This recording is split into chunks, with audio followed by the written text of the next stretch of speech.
71-ാം ദേശീയ ചലച്ചിത്ര പുരസ്കാരങ്ങൾ ഇന്നലെ പ്രഖ്യാപിച്ചിരുന്നു. അതിന് പിന്നാലെ കേരള മുഖ്യമന്ത്രി പിണറായി വിജയൻ ഫേസ്ബുക്കിൽ ഒരു പോസ്റ്റ് ഇട്ടിരുന്നു. മികച്ച നേട്ടങ്ങൾ കരസ്ഥമാക്കിയ ഉർവശി, വിജയരാഘവൻ എന്നിവരെ അദ്ദേഹം പ്രത്യേകം അഭിനന്ദിച്ചു. കൂടുതൽ മികവുറ്റ സിനിമകളുമായി പുതിയ ഉയരങ്ങളിലേക്ക് കുതിക്കാൻ ഈ അവാർഡുകൾ മലയാള സിനിമയ്ക്ക് പ്രചോദനം പകരട്ടെ എന്നും മുഖ്യമന്ത്രി ആശംസകൾ നേർന്നിരുന്നു. മികച്ച സംവിധായകനായി തെരഞ്ഞെടുത്തത് കേരള സ്റ്റോറി എന്ന സിനിമ സംവിധാനം ചെയ്ത സുദീപ്തോ സെന്നിനെയാണ്. എന്നാൽ ആ ചിത്രം കേരളത്തെ അപകീർത്തിപ്പെടുത്തുന്ന ഒന്നാണെന്ന് മുഖ്യമന്ത്രി ചൂണ്ടിക്കാണിക്കുന്നു. കേരളത്തെ അവഹേളിക്കാനും വർഗീയത പടർത്താനും നുണകളാൽ പടുത്ത ഒരു സിനിമയ്ക്ക് പുരസ്കാരങ്ങൾ സമ്മാനിച്ചതിലൂടെ മതസഹോദര്യത്തിനും ദേശീയോദ്ഗ്രഥനത്തിനുമായി നിലകൊണ്ട ഇന്ത്യൻ സിനിമയുടെ ശ്രേഷ്ഠ പാരമ്പര്യത്തെയാണ് ഈ അവാർഡ് ജൂറി അവഹേളിച്ചിരിക്കുന്നതെന്നും വർഗീയ അജണ്ട നടപ്പാക്കാനുള്ള ആയുധമായി ചലച്ചിത്രത്തെ മാറ്റുക എന്ന സംഘപരിവാർ അജണ്ടയാണ് ഇതിലൂടെ അവർ നടപ്പാക്കുന്നതെന്നും അദ്ദേഹം പറഞ്ഞു. ഈ നടപടിക്കെതിരെ ശക്തമായി പ്രതിഷേധിക്കുന്നു. ഓരോ മലയാളിയും രാജ്യത്തെ ജനാധിപത്യ വിശ്വാസികളാകുകയും ഈ അനീതിക്കെതിരെ സ്വരമുയർത്തണം. കലയെ വർഗീയത വളർത്താനുള്ള ആയുധമാക്കി മാറ്റുന്ന രാഷ്ട്രീയത്തിനെതിരെ അണിനിരക്കണമെന്നും മുഖ്യമന്ത്രി ആഹ്വാനം ചെയ്തു. എന്തായാലും മുഖ്യമന്ത്രി പറഞ്ഞതുപോലെ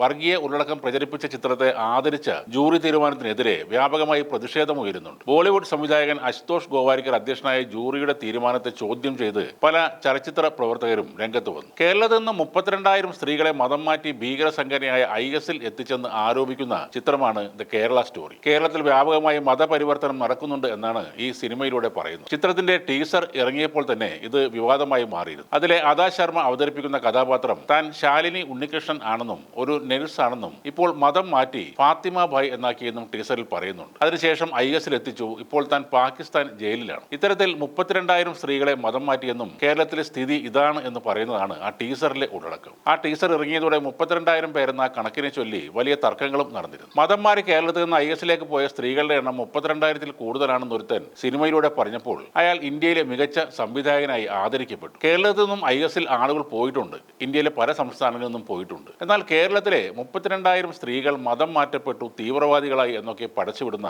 യാതൊരു സെൻസും ഇല്ലാത്തവൻ ഇപ്പോൾ ആദരിക്കപ്പെടുകയാണ്. ഈ IS എന്ന് പറയുന്ന സംഘടനയിൽ ആകെ ഇത്രയും ആളുകൾ ഉണ്ടാകുമോ എന്നതും സംശയമാണ്. അതേപോലെ ഷാരൂഖ് ഖാന് മികച്ച നടനുള്ള അവാർഡ് കൊടുത്തത് ജവാൻ എന്ന സിനിമയിലെ അഭിനയത്തിനാണ്. ഷാരൂഖ് ഖാൻ വളരെ മികച്ച നടനാണെങ്കിലും ജവാൻ എന്ന സിനിമയിലെ പ്രകടനം ദേശീയ അവാർഡ് അർഹിക്കുന്നു എന്ന് അദ്ദേഹത്തിന്റെ ഫാൻസ് പോലും പറയാൻ സാധ്യതയില്ല. അതിന് മറ്റൊരു കാരണം കൂടെയുണ്ട്. സിനിമ രാഷ്ട്രീയ നിരീക്ഷകരാണ് അത് കണ്ടെത്തിയത്. നല്ല നടനുള്ള അവാർഡ് ഷാരൂഖിനോടൊപ്പം പങ്കിട്ടത് 12th ഫെയിൽ എന്ന സിനിമയിലെ അഭിനയത്തിന് വിക്രാന്ത് മസിയാണ്. നന്നായി തന്നെയാണ് അദ്ദേഹം ആ റോൾ ചെയ്തത്. എന്നാൽ കഴിഞ്ഞ വർഷം ദ സബർമതി റിപ്പോർട്ട് എന്ന വളച്ചൊടിച്ച ചരിത്രമുള്ള സിനിമയിൽ ഇദ്ദേഹം അഭിനയിച്ചിരുന്നു. അതിനുള്ള സർക്കാരിന്റെ ഒരു സമ്മാനം കൂടിയാകാം ഈ അവാർഡ് എന്നാണ് പറയുന്നത്. നമ്മുടെ നാട്ടിലെ സാമൂഹിക അവസ്ഥ ദുരന്തമായി മാറിയത് ജാതിയുടെയും മതത്തിന്റെയും അമിതമായ സ്വാധീനം കൊണ്ടാണ്. നിയമവാഴ്ച വരെ തകർക്കാൻ ഭീഷണി കൊണ്ടും സ്വാധീനം കൊണ്ടും ചില ശക്തികൾ ശ്രമിക്കുന്നുണ്ട്. ഇപ്പോൾ കലാരംഗത്തും സിനിമയിലും വരെ വർഗീയത കുത്തിനിറച്ച് നമ്മുടെ സംസ്കാരത്തെ തകർക്കാനുള്ള ശ്രമങ്ങളും നടക്കുകയാണ്. ദ കേരള സ്റ്റോറിക്കുള്ള അവാർഡ് വിരൽ ചൂടുന്നതും അതിലേക്ക് തന്നെയാണ്.